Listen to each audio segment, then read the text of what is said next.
Shalom semuanya, silakan duduk semuanya. Apa kabar? Mungkin ada yang luar biasa, puji Tuhan. Mungkin ada yang sedang biasa-biasa saja, juga tidak apa-apa. Karena menurut saya gini, kita ini dari kecil waktu zaman saya sekolah minggu dulu ya.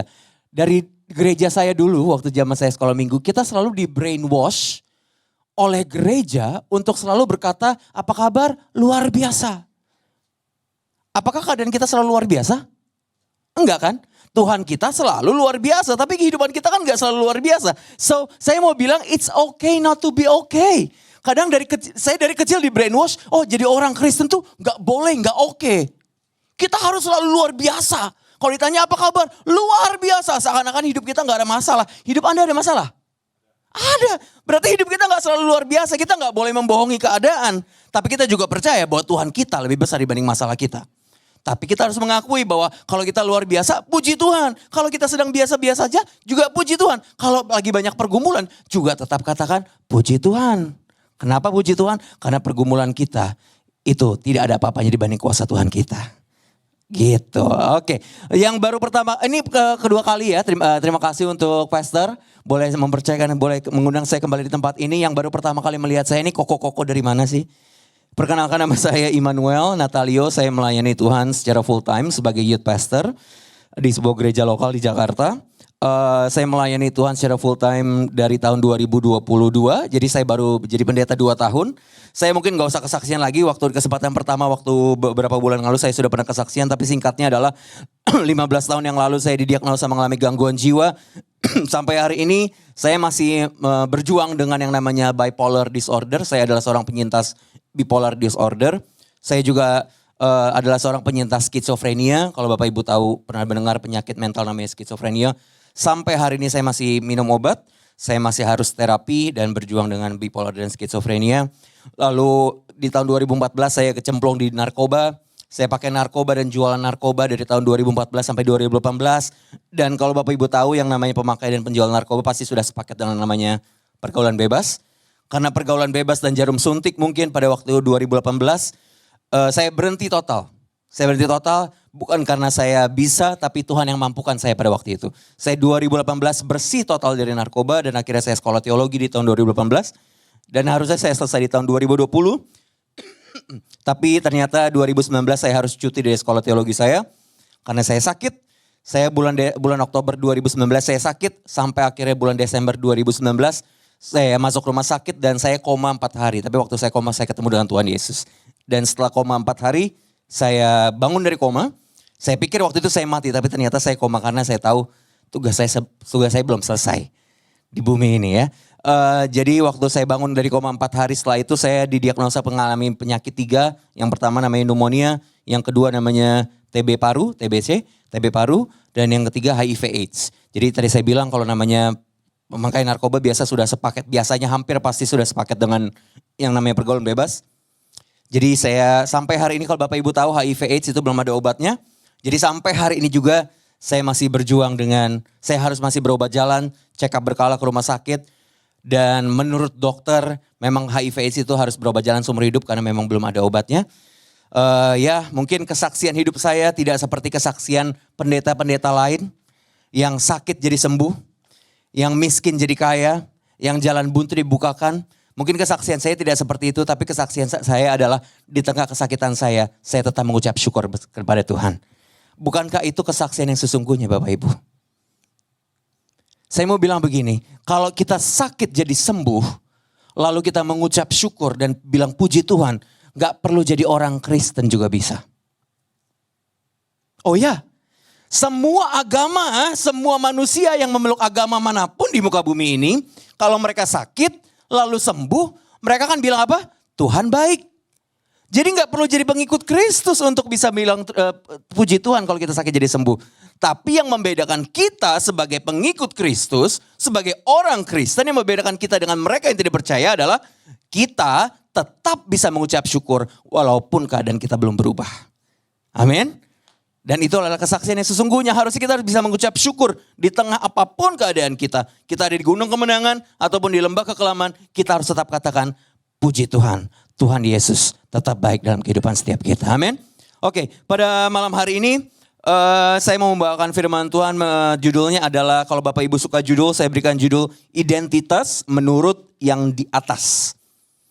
Karena the name of this church is New Identity Church. Betul? Notabene harusnya jemaat di sini sudah tahu identitas baru kalian sebagai apa.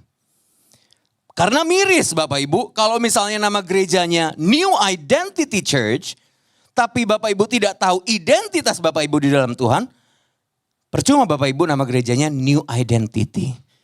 Maka dari itu malam hari ini saya mau bagikan identitas kita yang harusnya kita miliki adalah identitas menurut yang di atas. Bukan identitas kita menurut apa kata orang, tapi apa kata yang di atas. Apa yang firman Tuhan bilang tentang kita, itulah identitas kita. Tapi mirisnya Bapak Ibu, saya masih memperhatikan sampai hari ini masih banyak orang-orang Kristen yang tidak mengambil identitas mereka dari apa kata yang di atas, tapi lebih kepada apa yang dunia katakan terhadap mereka. Banyak orang Kristen yang mengambil identitas diri mereka bukan dari firman Tuhan, tapi salah satunya adalah mereka mengambil identitas mereka dari bentuk fisik mereka. Banyak orang Kristen yang masih suka membanding-bandingkan. Kok dia mancung, saya hidungnya pesek. Kok dia badannya bagus, saya gembrot. Kok dia tinggi, saya kontet. Kok yang dia mukanya cantik, saya kok kurang cantik. Kok dia ganteng, saya kurang ganteng. Apa jangan-jangan saya kurang berharga di hadapan Tuhan ya? Banyak orang Kristen mulai membanding-bandingkan fisik mereka, lalu mereka merasa kurang berharga. Mereka mengambil identitas mereka dari bentuk fisik mereka. Kalau mereka tidak seganteng orang lain, kalau mereka tidak secantik orang lain, mereka tidak semancung orang lain, mereka tidak setinggi orang lain, seakan-akan kita tuh less valuable, tidak terlalu berharga di hadapan Tuhan. Siapa yang pernah seperti itu? Lagi ngaca, habis mandi, kok jerawatan ya? Kok kulitnya pori-porinya gede ya? Kok mata saya gede sebelah ya? Kok hidung saya nggak mancung ya? Kok orang lain bisa mancung, bisa ganteng, bisa cantik? Lalu kita mulai merasa rendah diri. Padahal Alkitab tidak mengatakan tersebut. Alkitab mengatakan, saya mau bilang begini, apapun bentuk fisik Bapak Ibu, engkau tetap berharga di mata Tuhan. Anda mau tinggi, mau kontet, Anda mau gembrot, mau kurus, mau six pack, mau langsing, mau semampai, semeter tak sampai, mau rambutnya rontok, mau nggak rontok, mau rambut model apapun, mau perutnya buncit atau enggak, engkau tetap berharga di mata Tuhan. Karena Tuhan tidak melihat paras wajah atau fisik kita, tapi Tuhan melihat hati kita. Jadi jangan ambil identitas kita dari bentuk fisik. Tuhan gak melihat, manusia melihat bentuk fisik betul, tapi Tuhan kita tidak melihat bentuk fisik kita. Tuhan melihat hati kita. Banyak juga orang Kristen sampai hari ini saya perhatikan masih mengambil identitas mereka dari apa? Dari jumlah harta mereka. Harta, tahta, strata. Kok dia ke gereja naik mobil mewah? Kok saya naik angkot ya? Jangan-jangan Tuhan gak sayang sama saya nih. Kok mereka bisa naik mobil mewah ya? Saya dari kemarin, dari berapa tahun yang lalu ke gereja naik angkot, lalu hidup saya gak berubah. Jangan-jangan Tuhan gak sayang. Jangan-jangan saya gak berharga di mata Tuhan. Kok dia bisa beli tas mahal? Kok saya tasnya beli di Mangga 2? Kok si ini bisa beli baju-baju mahal? Saya nggak bisa. Kok mereka punya jumlah rekeningnya berpuluh-puluh, beratus-ratus juta? Saya nyari 10 juta aja susah banget kayaknya. Banyak dari kita masih mengambil identitas kita dari jumlah harta kita. Saya mau bilang begini Bapak Ibu. Bapak Ibu cuma punya uang 50 juta, 10 juta, atau 1 juta pun Bapak Ibu tetap berharga di mata Tuhan. Karena Tuhan tidak melihat harta, tahta, dan strata kita. Tuhan melihat hati kita. Bapak Ibu mau cuma punya uang 500 ribu pun engkau tetap berharga di mata Tuhan. Bapak Ibu cuma punya uang 0 pun ya kerja Pak. Masa 0 uangnya Pak? Jangan sampai 0 lah Pak. Berarti Bapak Ibu nggak kerja ini kalau sampai 0. Atau nggak mengatur uangnya nggak benar nih di keluarga ini kalau sampai 0. Sampai pinjol lagi. Saya pernah ditelepon sama orang pinjol tuh. Kenapa? Teman saya ada yang pinjol kok saya yang ditelepon ya. Jadi Tuhan tidak melihat harta, tahta, strata kita, tapi Tuhan melihat hati. Berapapun harta Bapak Ibu yang Bapak Ibu punya, berapapun atau seberapa tinggi pun strata dan tahta Bapak Ibu di muka bumi ini, engkau tetap dipandang berharga oleh Tuhan. Jadi jangan merasa minder kalau orang ke gereja naik mobil mewah, Bapak Ibu naik angkot, naik Grab, atau bahkan jalan kaki. Percayalah, engkau tetap berharga di mata Tuhan. Banyak juga orang Kristen mengambil identitas mereka dari pencapaian, dari prestasi. Rasanya kalau belum pernah dapat piala apa, rasanya tidak berharga. Kok si ini menang lomba nyanyi, si ini mendapatkan award ini, si ini mendapatkan prestasi ini itu. Tuhan tidak memandang semuanya itu. Ini untuk anak-anak muda di sini ada gak sih? Untuk anak-anak muda. Banyak sekali anak-anak muda Kristen yang masih mengambil identitas mereka dari apa? Dari jumlah followers Instagram. Aduh. Rasanya kalau follower saya belum berkakak, rasanya saya gak berharga gitu. Kalau saya gak terkenal di Instagram, gak berharga saya di hadapan Tuhan.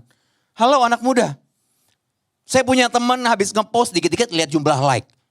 Dikit-dikit buka IG lagi, lihat jumlah like. Siapa yang udah nge-like, dibukain yang udah view story-nya siapa aja. Ya Allah sedih banget hidupnya. Ada yang seperti itu anak muda di sini. Dikit-dikit buka lagi IG, siapa yang udah ngeliat posting saya ya. Yang udah nge-like siapa. Kok si ini belum nge-like, wah dia kurang ajar nih gak support saya nih. Ya Allah cuman masalah nge-like doang. Baperan banget anak muda zaman sekarang. Tuhan gak melihat jumlah followermu. Yang Tuhan pentingkan adalah bukan berapa jumlah followermu, tapi apakah kamu follow Jesus or not. Itu yang Tuhan pentingkan. Tuhan gak melihat jumlah followermu. Anak muda kalau rasanya belum kakak, belum centang biru Instagramnya, aduh kayaknya dibanding mereka, ini si influencer, ini pastorgram, ini selebgram, ini segala macam. Udah centang biru. Hey saya mau bilang centang biru bisa dibeli sekarang murah. 100.000 doang. Kalau mau belilah itu udah. Kalau memang identitas teman-teman di sini dari sekedar centang biru, beli dah tuh 100.000 murah kok. Ya kan Kak, bisa dibeli sekarang centang biru. 100.000 doang, bener, beli aja. Jadi sedih banget melihat anak-anak muda Kristen zaman sekarang melihat identitas mereka dari sekedar jumlah follower, lalu jumlah likes, lalu centang biru apa enggak. Aduh Tuhan tidak melihat semuanya itu. Anda mau centang biru kek, Anda mau terverifikasi selebgram, influencer, pastorgram kek. Tuhan hanya mementingkan apa? Apakah Anda terverifikasi anak kerajaan surga apa tidak? Tuhan gak melihat semuanya itu. Tapi Tuhan melihat hati. Tuhan tidak mementingkan apa pekerjaan kalian. Apakah Anda CEO atau Anda office boy sekalipun. Engkau tetap berharga di mata Tuhan. Bentuk fisikmu apapun itu, engkau tetap berharga di mata Tuhan. Tempat nongkrong Anda mau di Starbucks, Excelso atau bahkan Anda nongkrong di Starling. Tahu Starling? Starbucks keliling ya. Saya suka kadang-kadang ke Starling juga. Seru tahu. Pinggir jalan gitu ngopi. Anda mau nongkrong di Starbucks atau di Starling, engkau tetap berharga di mata Tuhan. Tuhan gak peduliin itu. Jadi jangan ambil identitas Bapak Ibu, teman-teman semuanya. Jangan mengambil dari semuanya itu yang fana, tapi Tuhan melihat hati. Ini buktinya kita sama-sama. Ini kalau pendeta gak baca ayat Alkitab kan dikira sesat ya. Kita sama-sama baca Alkitab. Ini buktinya Bapak Ibu sama-sama buka kisah Bartimeus. Markus 10 ayat 42 sampai 52. Markus 10 ayat 46 sampai 52. Di sini bisa ditampilkan gak ya Pastor? Bisa ya. Boleh tolong dibantu karena mata saya kurang jelas. Markus 10 ayat 46 sampai 52. Apakah bisa? Ini kisah tentang Bartimeus. Waktu itu Yesus sedang berjalan di kota Yeriko, lalu dipertemukan dengan seorang Bartimeus. Kita lihat. Markus 10 ayat 46, firman Tuhan berkata demikian. Lalu tibalah Yesus dan murid-muridnya di Yeriko. Dan ketika Yesus keluar dari Yeriko bersama-sama dengan murid-muridnya, dan orang berapa? Sedikit apa banyak? Banyak. Orang banyak yang berbondong-bondong. Ada seorang pekerjaannya apa? CEO? Pengusaha? Cici-cici online shop? Bukan. Pekerjaan Bartimeus adalah pengemis. Fisiknya Bartimeus gimana? Handsome. Dia bilang fisiknya buta. Bernama Bartimeus, anak Timeus. Bapak Ibu tahu kalau bahasa Yunani bar itu artinya anak.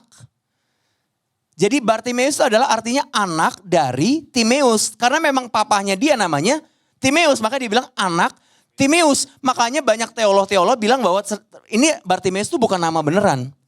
Ini hanya nama sebutan. Kenapa? Karena dia adalah anak dari Timeus. Makanya disebut Bar. Bar itu anak dari artinya. Jadi Bartimeus adalah anak dari Timeus. Jadi bahkan namanya aja nggak sangat-sangat tidak penting sampai tidak disebutkan namanya di dalam Alkitab. Segitu nggak pentingnya dia. Dan dia pengemis, dia buta, dan dia nongkrong bukan di Excelso, bukan di Jeko, bukan di Bretok yang sekarang ganti nama jadi Mako.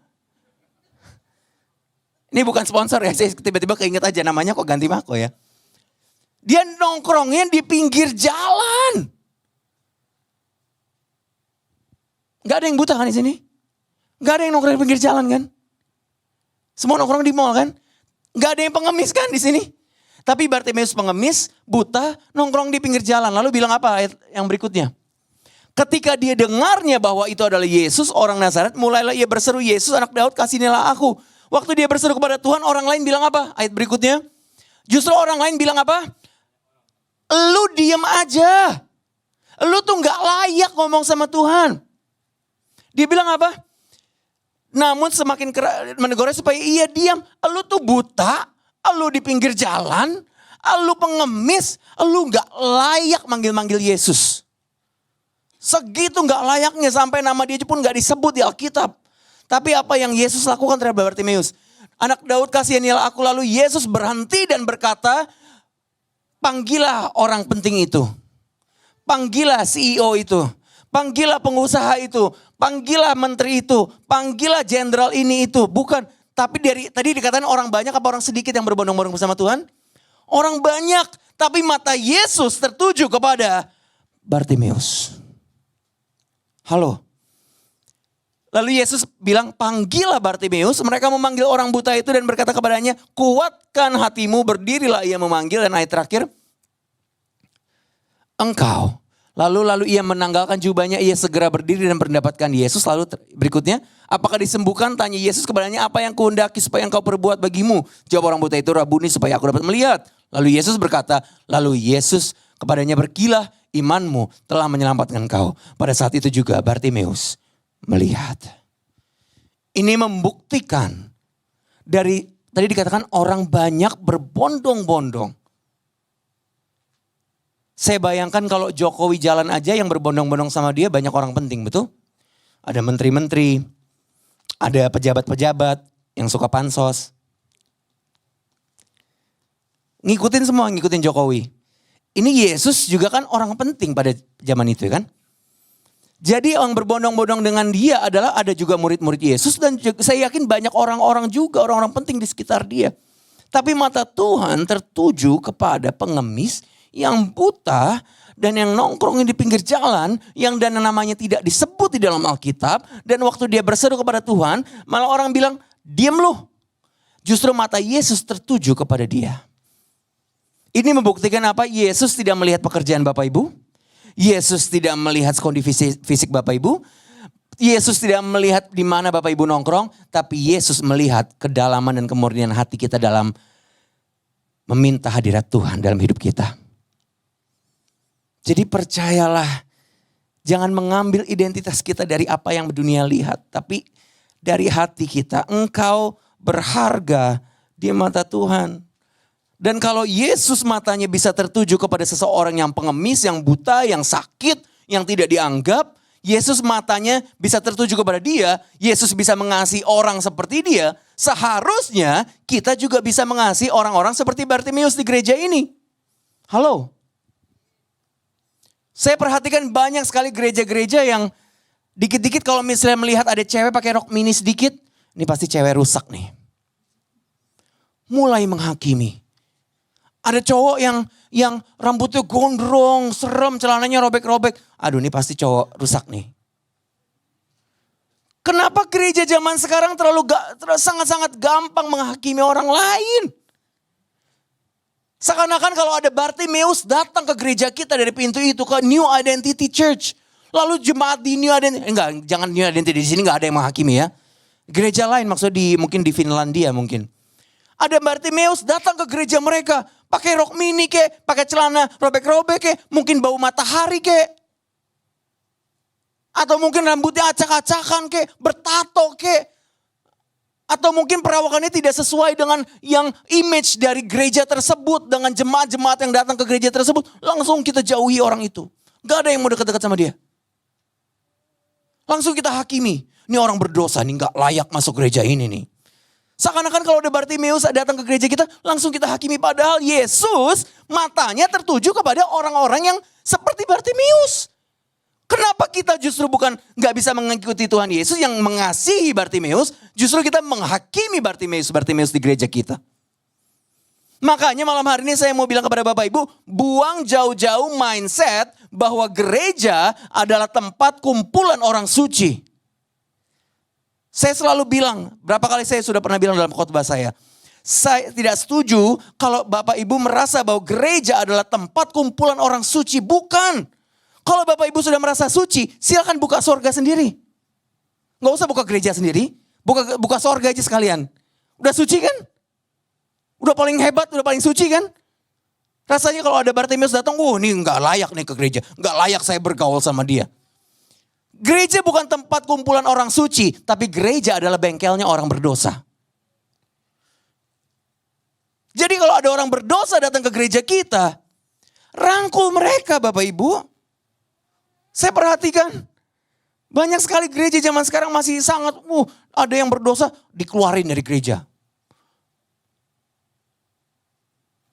Saya punya pengalaman pribadi tentang itu. Kakak juga pasti tahu. Ada orang berdosa, nggak langsung dikeluarin dari pelayanan. Nggak boleh ke gereja sini. Gereja kita adalah tempat kumpulan orang suci. Padahal Yesus aja mengasihi orang seperti Bartimeus.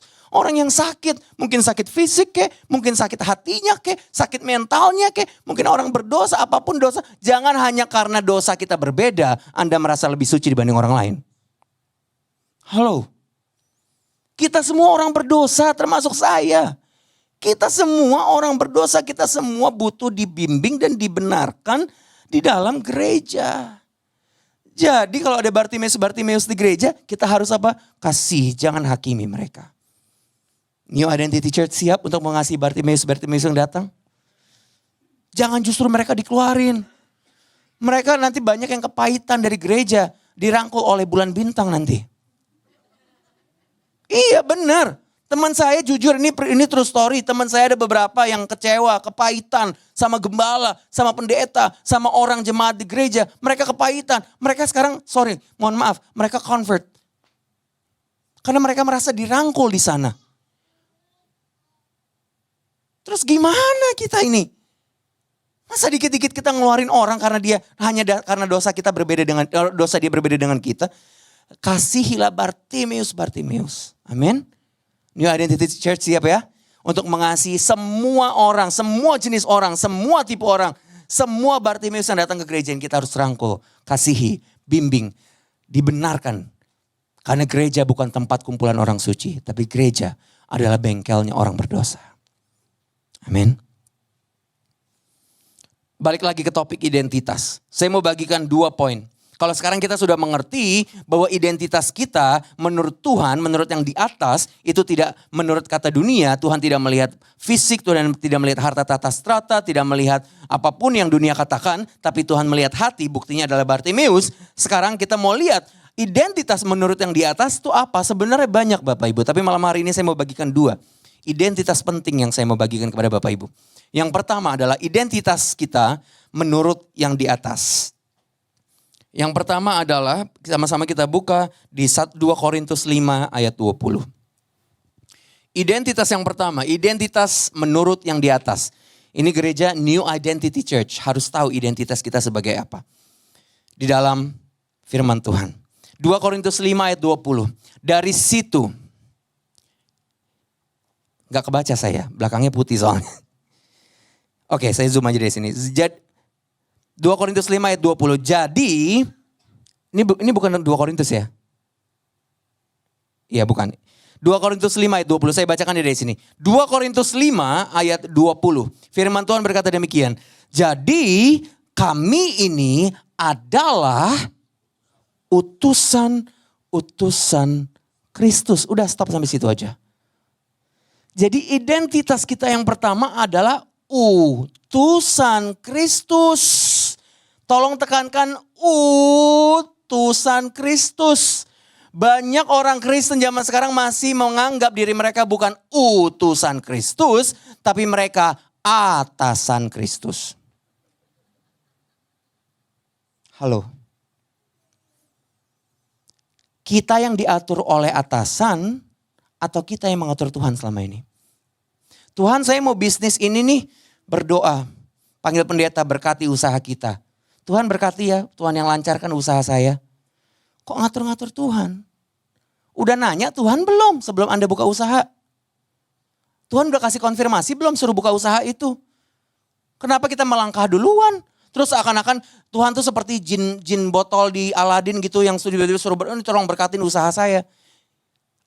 Bapak Ibu introspeksi diri sendiri. Apakah selama ini kita yang ngatur Tuhan, maunya kita apa, lalu Tuhan suruh sertai kemauan kita, approve kehendak kita, atau kita yang tunduk dalam rancangan Tuhan?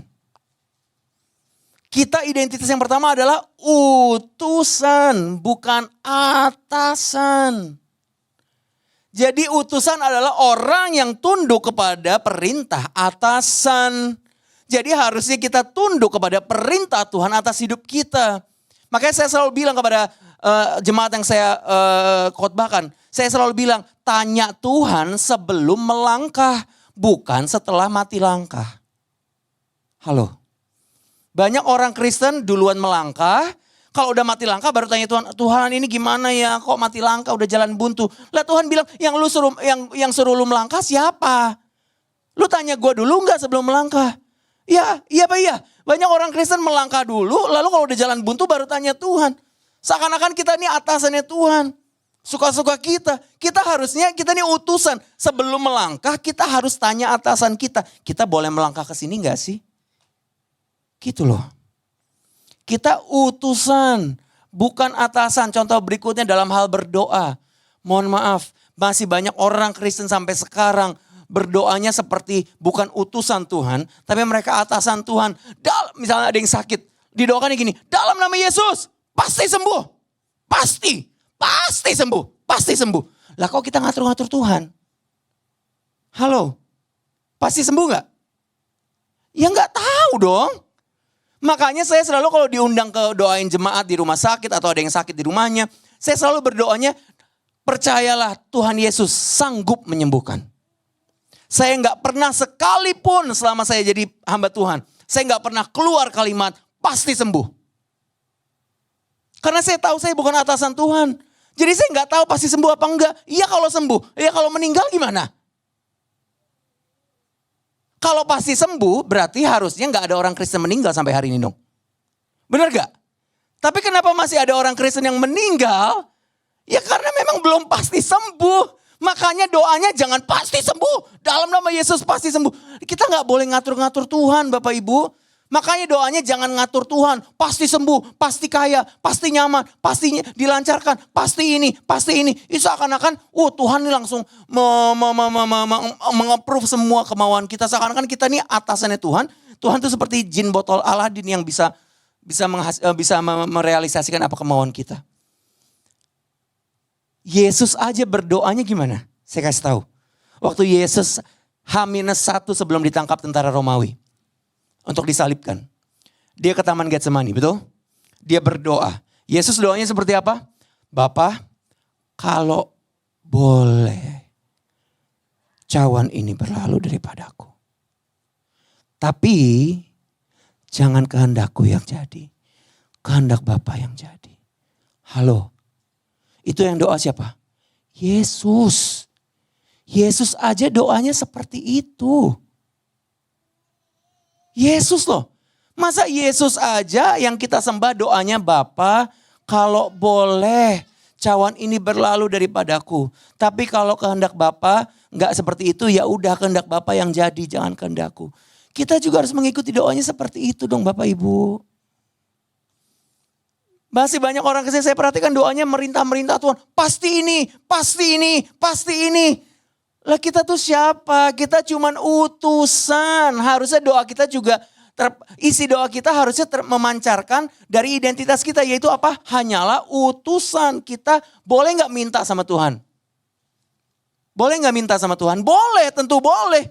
Kita mau minta sama Tuhan karena dia Jehovah Rafa, dia Jehovah Jireh, dia Jehovah Nisi, dia Jehovah Shalom. Kita minta sama Tuhan gak apa-apa. Tapi ingat, waktu kita berdoa, kita itu meminta bukan memaksa. Halo? Bedakan meminta dan memaksa. Kita boleh minta gak? Boleh. Karena dia Bapak kita. Kalau saya nih dulu waktu belum punya penghasilan, saya pengen ini, ya saya minta sama Bapak saya dong.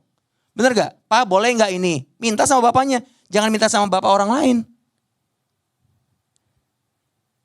Jadi kita boleh minta, tapi kita gak boleh maksa. Karena ingat identitas kita itu adalah utusan. Bapak kalau boleh aku disembuhkan. Sampai hari ini saya masih sakit Bapak Ibu. Saya masih berjuang dengan semuanya yang tadi saya bilang bipolar, skizofrenia, HIV, AIDS dan segala macam. Tapi saya gak pernah berdoa untuk mengatur-ngatur Tuhan. Pasti sembuh, pasti ini, pasti ini. Saya selalu bilang Tuhan kalau boleh Tuhan sembuhkan. Kalau Tuhan gak berkenan ya gak apa-apa. Ingat Paulus? Paulus kurang mengabdi apalagi sama Tuhan. Iya kan? Dia menulis sepertiga lebih dari perjanjian baru. Iya kan? Dia hidupnya dari penjara ke penjara ke penjara. Bukan karena dia berbuat salah. Tapi justru karena dia melayani Tuhan begitu sungguh. Akhirnya dia hidup dari penjara ke penjara ke penjara. Lalu suatu saat dia cuma minta sama Tuhan satu hal. Paulus bilang apa? Tuhan kalau boleh duri dalam daging ini dicabut. Dari semua yang Paulus sudah lakukan dalam kehidupannya untuk Tuhan. Memuliakan nama Tuhan. Tapi cuma minta satu hal sama Tuhan. Tuhan bilang apa? Durinya dicabut? Tidak. Sampai Paulus mati, duri dalam daging Paulus tidak dicabut oleh Tuhan. Tuhan malah bilang, apakah kasih karuniaku tidak cukup bagimu, kata Tuhan.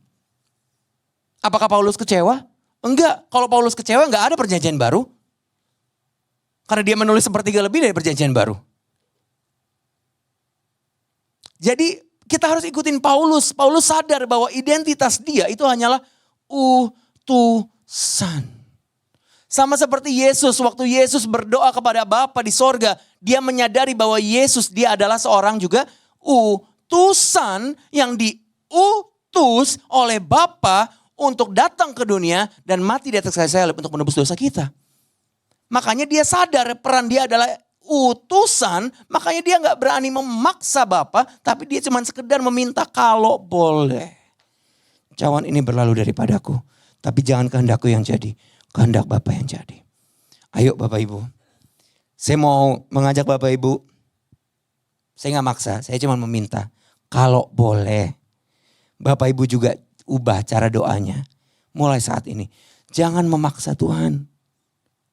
Mintalah boleh, tapi jangan memaksa. Biarlah kehendak Bapak yang jadi, bukan kehendak kita. Karena kita hanyalah utusan. Bukan atasan. Identitas kedua yang terakhir yang mau saya kasih tahu kepada Bapak Ibu. Identitas kedua 1 Yohanes 3 ayat 1. 1 Yohanes 3 ayat 1. Boleh dibantu 1 Yohanes 3 ayat 1. Ini adalah identitas kita yang kedua. Tadi yang pertama adalah kita adalah utusan bukan atasan. Identitas kita yang kedua sekarang adalah lihatlah betapa besarnya kasih dikaruniakan Bapa kepada kita. Sehingga kita disebut anak-anak Allah. Jadi identitas kita karena kasih karunia Tuhan. Kita disebut anak-anak Allah. Kita adalah anak. Ingat kalau tadi A jangan diganti U. Atasan jangan, U-nya jangan diganti A, maaf. U jangan diganti A, kita utusan bukan atasan. U jangan diganti A. Sekarang A jangan diganti E. Jadinya enak. Kita ikut Tuhan bukan supaya kita hidup enak, halo. Justru untuk mengikut Tuhan syaratnya dua. Tuhan bilang apa? Untuk mengikut aku engkau harus sangkal diri dan pikul salib. Apakah itu enak? Tidak, mohon maaf. Mohon maaf sekali lagi Bapak Ibu, kalau Bapak Ibu ikut Tuhan hanya untuk hidup enak, saya sarankan cek toko sebelah. Karena kekristenan tidak pernah menyebut atau menjamin atau menjanjikan kehidupan yang nyaman. Tapi yang Tuhan janjikan dalam kekristenan adalah kehidupan yang aman. Bukan nyaman, tapi aman. Kenapa aman? Karena Allah Alfa Omega yang pegang kendali atas kehidupan kita. Dia menjanjikan bukan kehidupan yang nyaman, tapi aman. Aman kenapa? Karena dia menjanjikan kehidupan kekal bersama dengan dia. Tapi dia gak pernah menjanjikan, oh nanti kamu di muka bumi ini, selama kamu hidup kamu bakal nyaman. Ayo ikut aku, ayo pasti kaya kok, pasti. Pasti hidupnya diluruskan, gampang ikut Tuhan, gampang. Pasti kalau sakit pasti sembuh kok, tenang aja.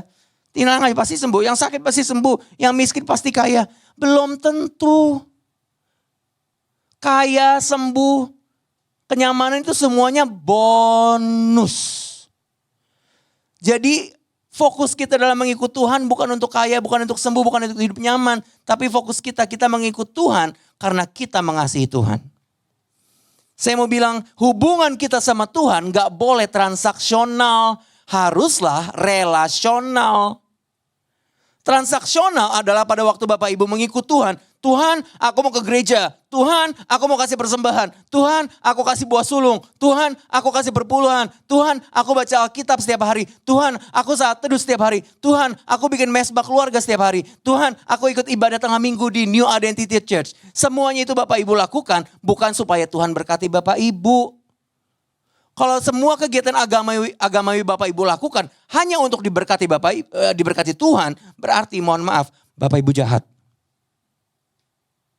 Berarti Bapak Ibu menganggap Tuhan sebagai transaksional. Saya melakukan ini supaya saya dikasih ini. Saya begini supaya Tuhan begitu kepada saya. Mohon maaf. Hubungan kita nggak boleh transaksional, tapi haruslah relasional. Bapak Ibu ke gereja karena Bapak Ibu rindu dengan hadirat Tuhan. Bapak Ibu baca Alkitab karena Bapak Ibu ingin mengenal Tuhan. Bapak Ibu kasih persembahan, Bapak Ibu memberi bukan supaya diberi, tapi karena sudah diberi. Halo. Hubungan kita harus relasional. Gak boleh transaksional. Bapak Ibu, kalau Bapak Ibu menganggap Tuhan sebagai transaksional, apa bedanya Tuhan dengan perusahaan? Perusahaan tempat Bapak Ibu bekerja. Bapak Ibu masuk dari Senin sampai Jumat. 4 minggu dalam sebulan. Untuk apa? Dapat apa? Gaji. Itu transaksional. Bapak Ibu begini untuk dapat ini dari perusahaan tempat saya bekerja. Kalau Bapak Ibu begitu kan juga seperti hubungannya sama seperti Tuhan seperti itu. Berarti Bapak Ibu menyamakan Tuhan seperti perusahaan tempat Bapak Ibu bekerja. Halo. Bapak Ibu merendahkan Tuhan namanya. Tuhan, masa perusahaan sama Tuhan sama? Ini Tuhan loh, pencipta langit dan bumi loh. Jadi hubungan kita gak boleh transaksional seperti perusahaan. Haruslah relasional. Dia sudah mati buat kita loh di atas kayu salib. Halo. Terus Anda masih mau melakukan semua kegiatan agamawi supaya Anda diberi oleh Tuhan. Anda jahat namanya. Gak tahu diri namanya. Di New Identity Church gak ada yang seperti itu. Karena new identity-nya sudah new semuanya kan. Gak ada yang transaksional di sini. Ini gereja di Finlandia. Sama Zimbabwe banyak.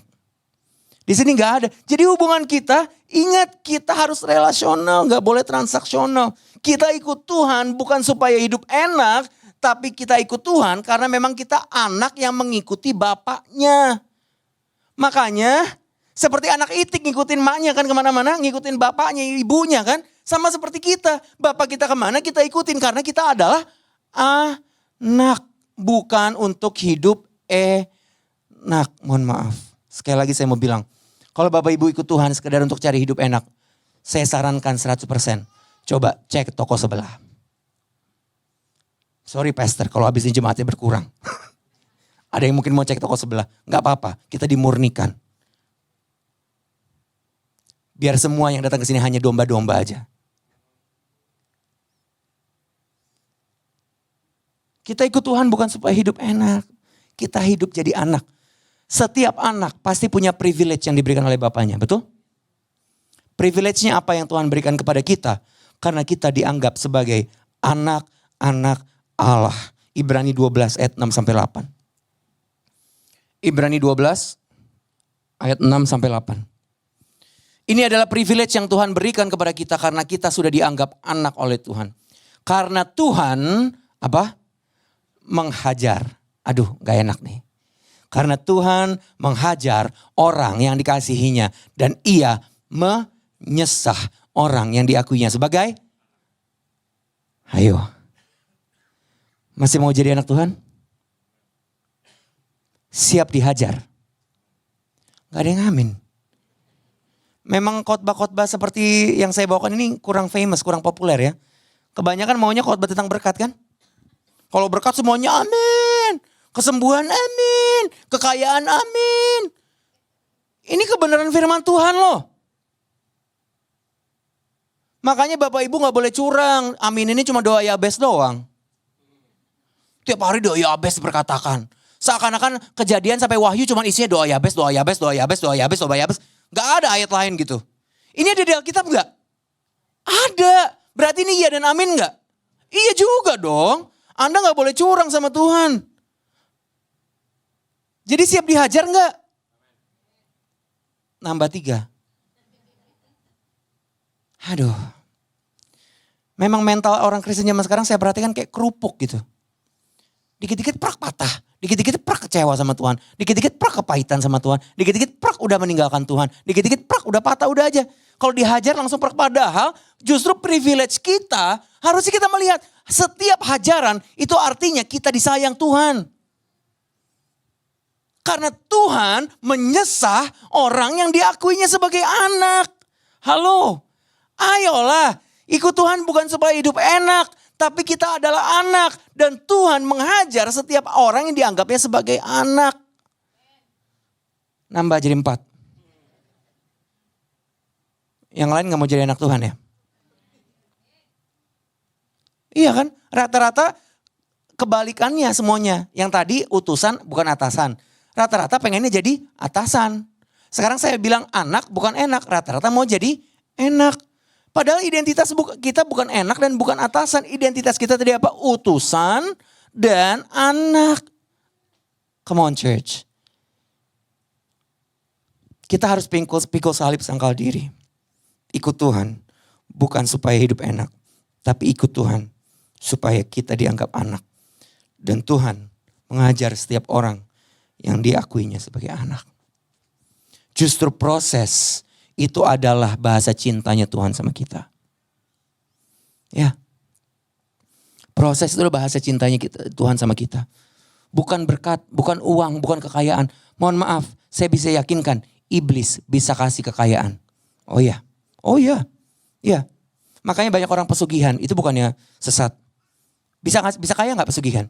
Bisa. Iblis bisa kasih kekayaan. Tapi iblis gak bisa kasih keselamatan. Itu yang Tuhan berikan kepada setiap anak. Justru proses supaya kita progres. Saya selalu bilang, gak tahu di waktu yang pertama kali saya kesini saya pernah bilang apa enggak. Saya selalu bilang gini, jangan protes kalau diproses. Karena proses biar progres. Sekali lagi saya bilang, jangan protes kalau diproses.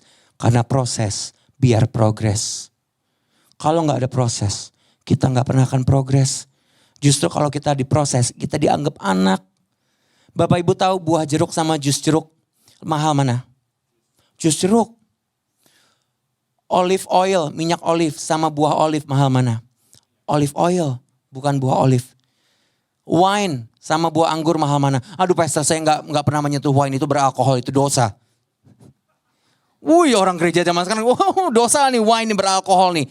Saya mau bilang, Yesus waktu perjamuan kudus dulu wine-nya ada alkohol nggak? Ya ada, gimana sih? Terus Yesus pakai wine-wine yang kayak kita pakai biasanya? Enggak.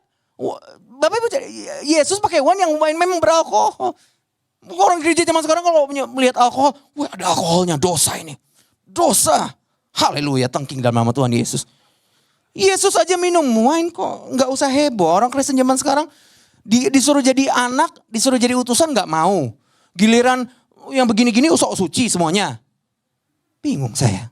Ada gila-gilanya aku tengok. Agak aneh kan. Orang Kristen zaman sekarang agak-agak aneh. Yang begini-gini sok suci. Ngelihat Bartimeus sok suci. Aku lebih suci dibanding dia. Dia berdosa. Giliran suruh dihajar karena dianggap anak. Gak ada yang amin.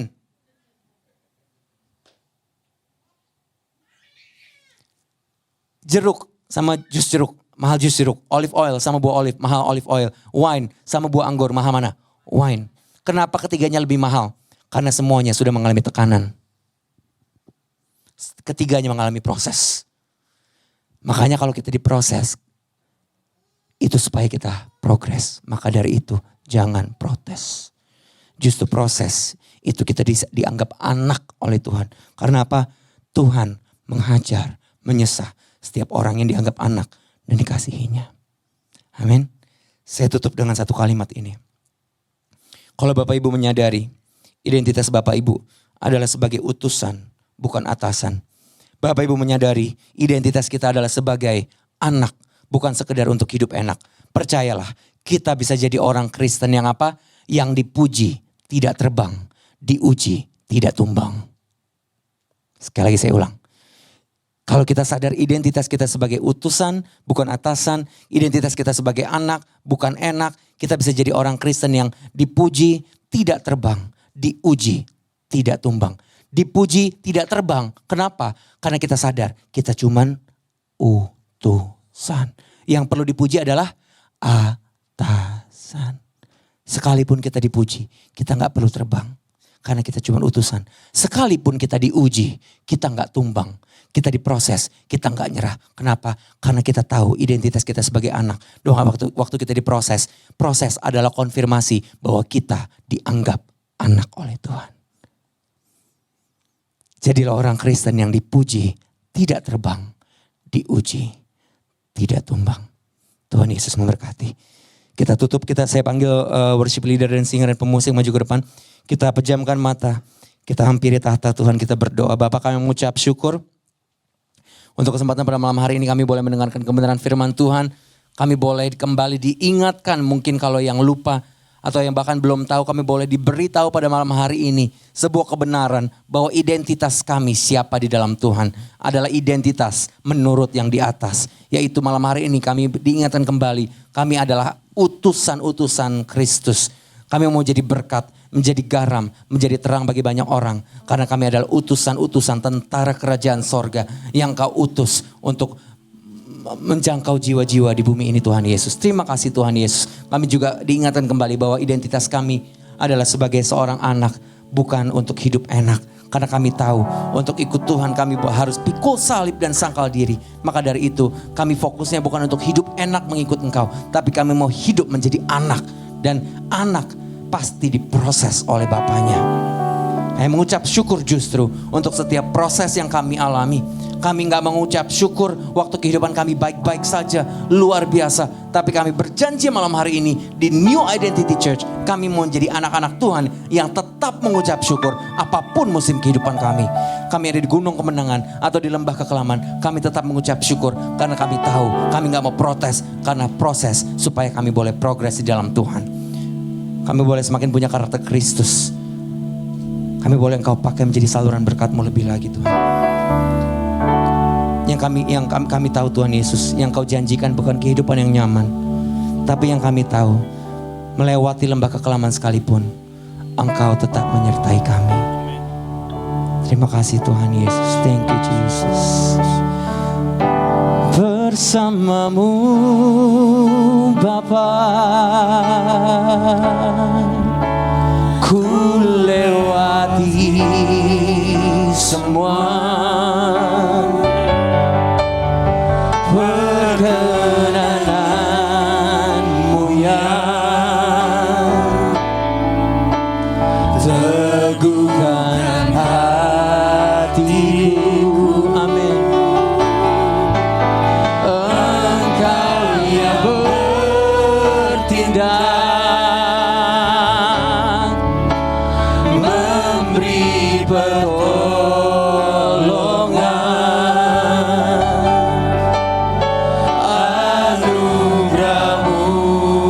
besar melimpah. Sekali lagi katakan, bersamamu Bapa. Bersamamu Bapa. Ku lewati semua. Perkenananmu ya teguhkan hatiku. Engkau yang bertindak, memberi pertolongan.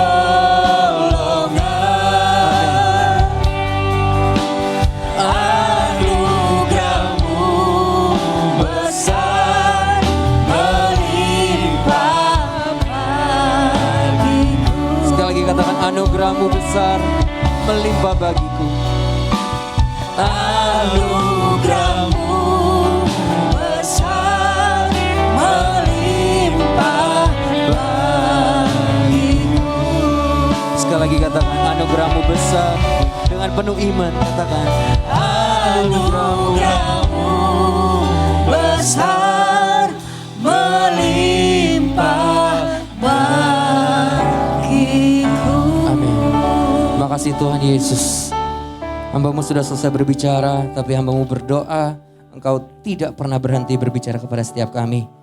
Karena kami tahu firman-Mu adalah pelita bagi kaki kami.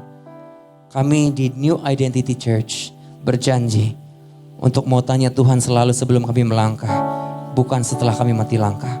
Karena firman-Mu adalah pelita bagi kaki kami. Sebelum kami mau melangkah, kami mau tanya Tuhan dulu. Terima kasih Tuhan Yesus. Kau perlebar, perluas, pertinggi, perdalam kapasitas setiap jemaat di tempat ini. Bukan untuk hanya menampung dan menerima berkat, tapi terlebih penting dan yang terutama untuk menjadi saluran berkat bagi banyak orang. Di tengah apapun kondisi kami, mungkin masih ada yang sakit, mungkin masih ada yang bergumul dalam financial problems di tengah keluarganya. Mungkin hubungan dengan pertemanan, mungkin di kuliah, di sekolah, di rumah tangga, di gereja bahkan, atau dimanapun kami. Setiap pergumulan kami Tuhan Yesus tidak akan menghentikan kami untuk kami terus mengucap syukur dan menjadi berkat bagi orang lain. Terima kasih Tuhan Yesus. Hanya di dalam nama Tuhan Yesus Kristus kami telah berdoa mengucap syukur yang sudah ditegur oleh kebenaran firman Tuhan. Sama-sama katakan amin, amin, amin. Tuhan Yesus memberkati.